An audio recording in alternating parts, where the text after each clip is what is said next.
live with Kevin Gammonley, MBMDA. First, I have to say before anything, Kevin, that is the most appropriate, beautiful backdrop of any podcast interviewee we've had. Thanks, Patrick. I figured it would be relevant for our industry. Was it a choice between that and the Statue of Liberty in the background, or is that a real legit backdrop? That is legit, real wood. And where'd it come from? It was out on a dock in our lake for many years, so it's nice and kind of sun rotted and has some great look to it. So they were getting rid of it, and I asked them if I could take the wood, and my brother's a carpenter, and he put it on the wall. I love it. That's fantastic. It's a good introduction to our industry and your great association. So just for those of the few people, the two people in the whole industry that are living under a stone, tell us a little bit about MBMDA and what you do for them.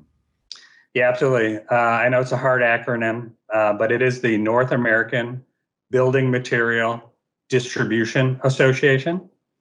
And we're a traditional trade association. So we have corporate membership, and our members are wholesale distributors that are serving our channel. The suppliers that sell through them could be manufacturers or importers.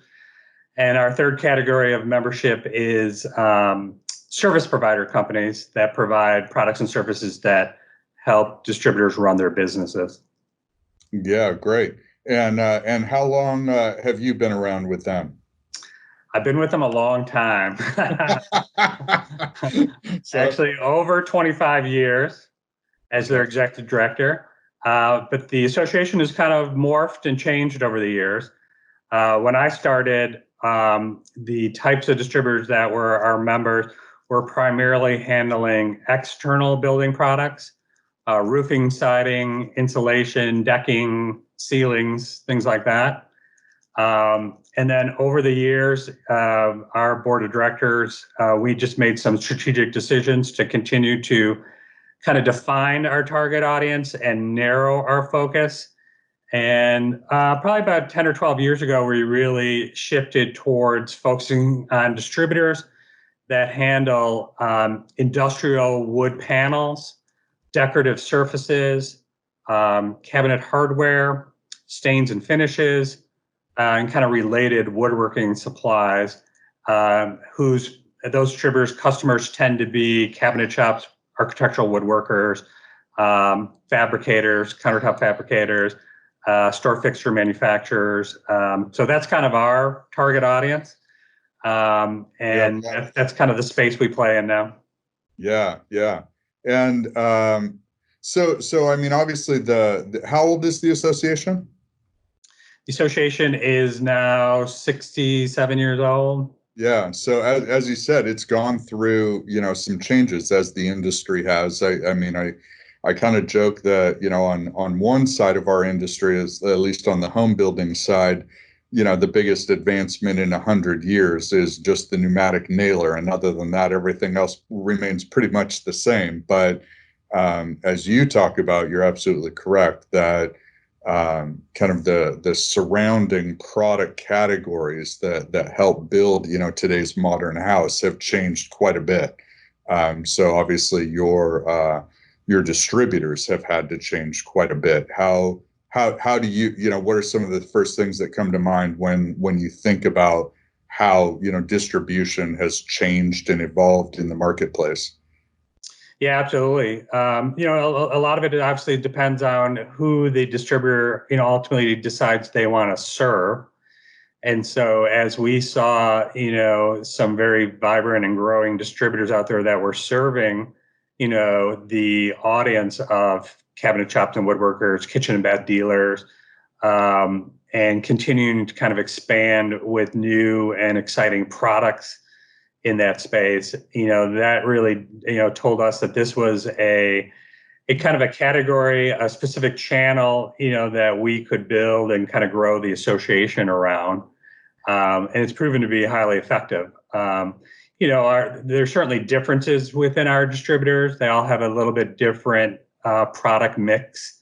They're actually dealing with different suppliers. Some of them, focus, more in, home building, remodeling. Some are more focused on commercial applications. Most of them have some mix of that, but are attempting to grow, different segments to diversify their business. And that's where the association can really help, because they can connect with other companies that are further along in serving those segments. They can connect with the suppliers that serve, those different segments, and really, kind of evaluate as they strategically determine where they want to take their company. There's a good mixture of different types of companies within our member network. Right. Now, in a lot of industries, and this certainly is one of them as well, the supply chain and distributors in particular, have changed a bit. I mean, 50, 75 years ago, the supply chain was absolutely critical, to the success downstream, right? Because you just couldn't get materials readily deployed in a timely, accurate manner without those middlemen. Certain industries, you see experimenting with a direct from manufacturer model. And even within our own industry, I've heard, different speakers hypothesize about, the Amazons of the world moving into, our industry and just bypassing that whole middle segment of the supply chain. What do you think about that? And what do you think about, the future of our industry and its reliance on distributors?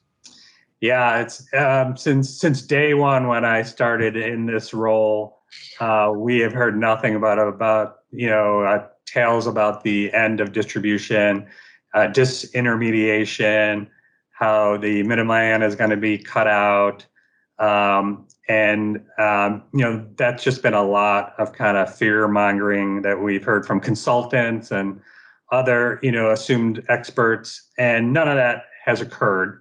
But of course, yeah, the distributor absolutely had to change and kind of morph over the years to continue to provide, added value to the customers and to their manufacturer partners.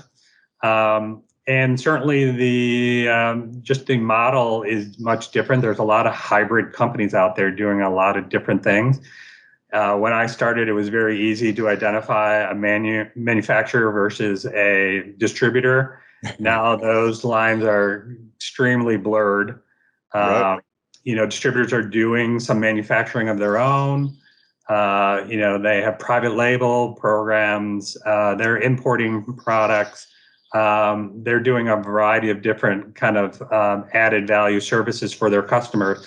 That sometimes makes it hard to initially, see what are you.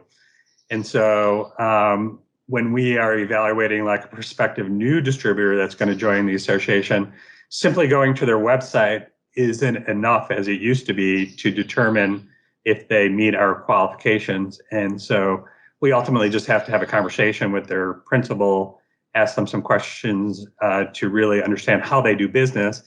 And the associations had to be flexible and kind of change some of our kind of rules over the years as far as how we define a distributor, just to keep up with how things are changing in the marketplace. This episode is sponsored by Uniboard. Uniboard, the North American leader in the design and manufacture of particle board, MDF, and decorative composite wood panels. Uniboard is renowned for having one of the most extensive product portfolios of engineered wood products in North America, ranging from deep embossed and synchronized TFL textures to ultralight MDF.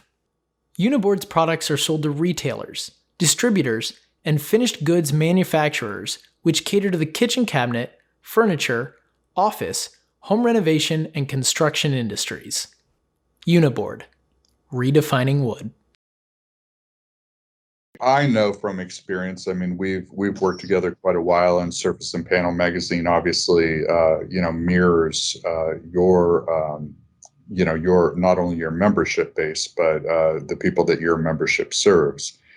And, you have a very high quality level of membership, and it may not include every distributor out there, but the people who are members are of very high quality. So in your experience, what is that cut line? What are some of the most important added value items that good distribution brings to the marketplace? Yeah, a lot of it has to do with customer service, things that they're doing in regards to servicing their customers, their investment in their people, in technology, in their operations, their truck fleets and warehouses, and back office services, their online activities. Just their ability to allow customers to, place orders electronically and service them that way, for their sales reps to be highly trained and have, tools available to them to service the customer. It's across the gamut. A lot of different distributors, have invested in different areas of kind of innovation and decided kind of where they're going to compete and set themselves apart. And there's plenty of areas kind of to do that. No one distributor could be, perfect at all of it. But yeah, we tend to attract the companies that are certainly interested in continuing to evolve, look at new and different practices. And it's amazing, really. I know every association talks about networking, as part of their value proposition.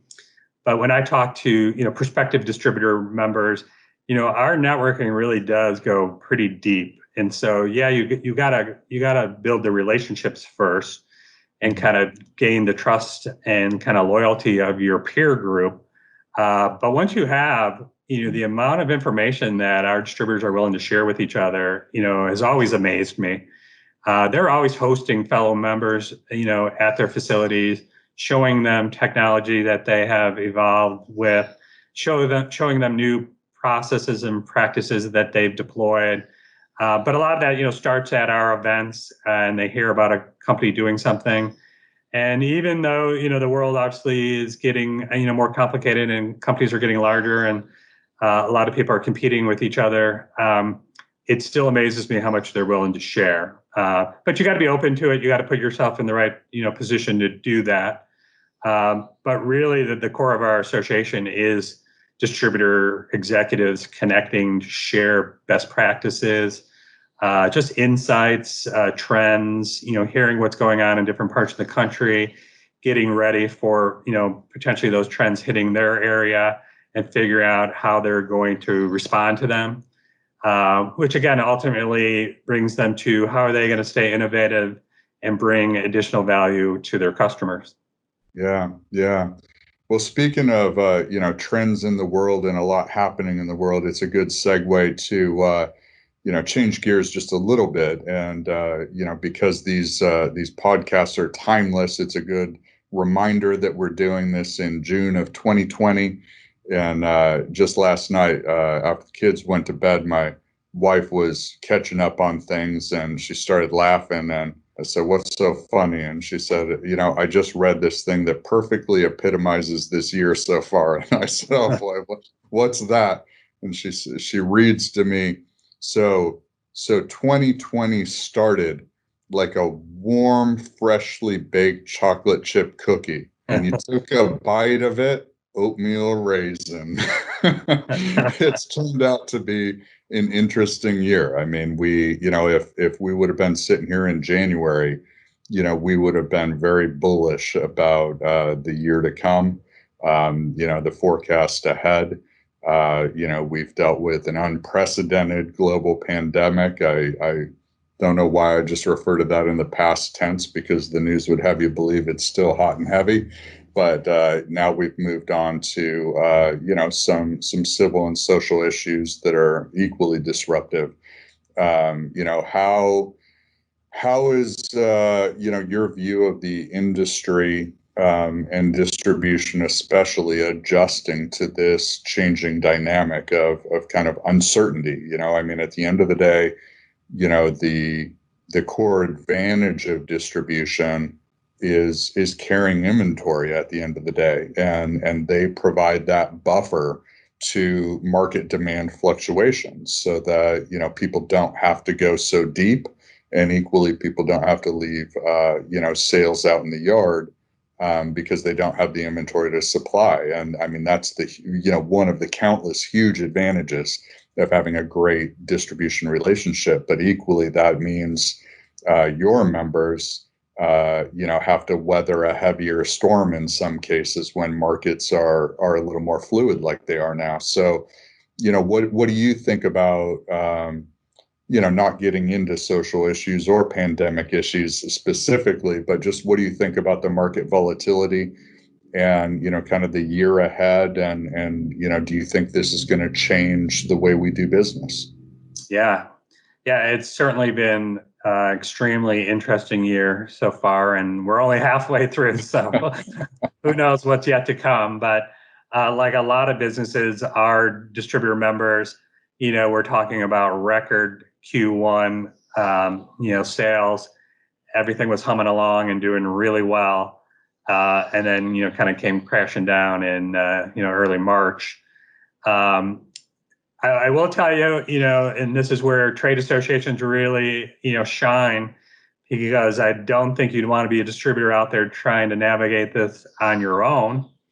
And your network, certainly comes into play, and your partners, both your manufacturer partners and your customers, and your fellow, peer group within the trade association, certainly, it's a great, valuable resource during kind of challenging, unpredictable times that we're in right now.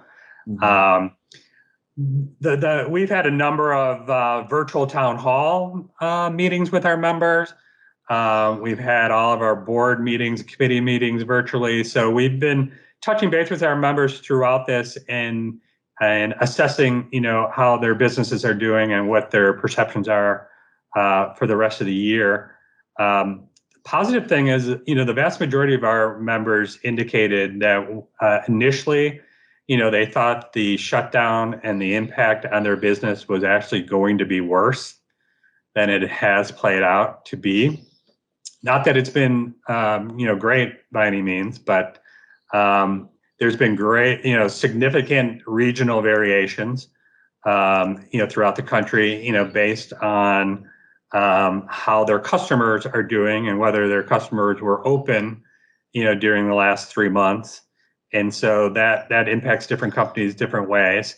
It depends on what markets they serve. Some markets actually,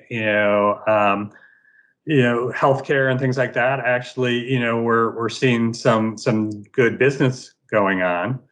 Again, it all depends, but things are starting to come back. We certainly have a lot of members that are moving faster than other places, but everything is showing signs of coming back. And I think a good number of our members indicated they had a pretty decent May. In some cases, again, better than expected. Of course, no one knows what's ahead here, but things do seem to be getting on track.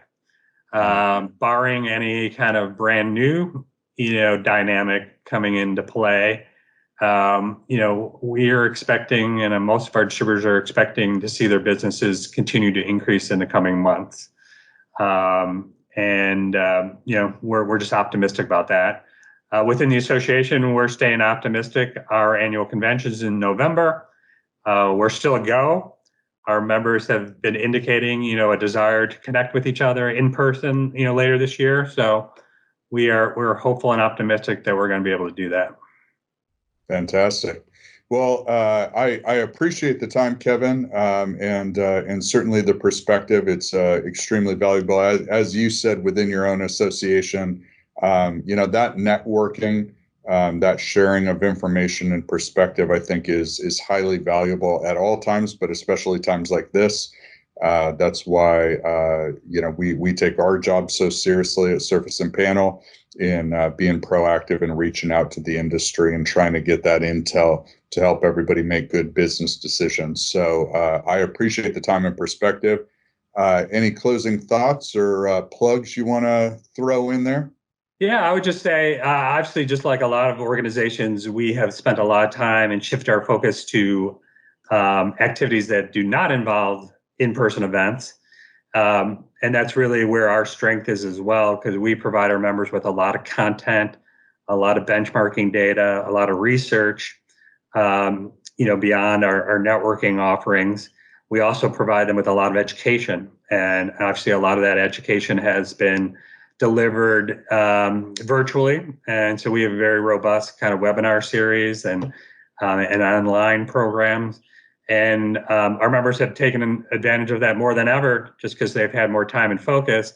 But that does round out kind of our value proposition. So when live events come back, I know our members are going to be hungry for it, but whenever that ends up being, we have a lot of value in content information that helps distributors continue to kind of navigate these times regardless.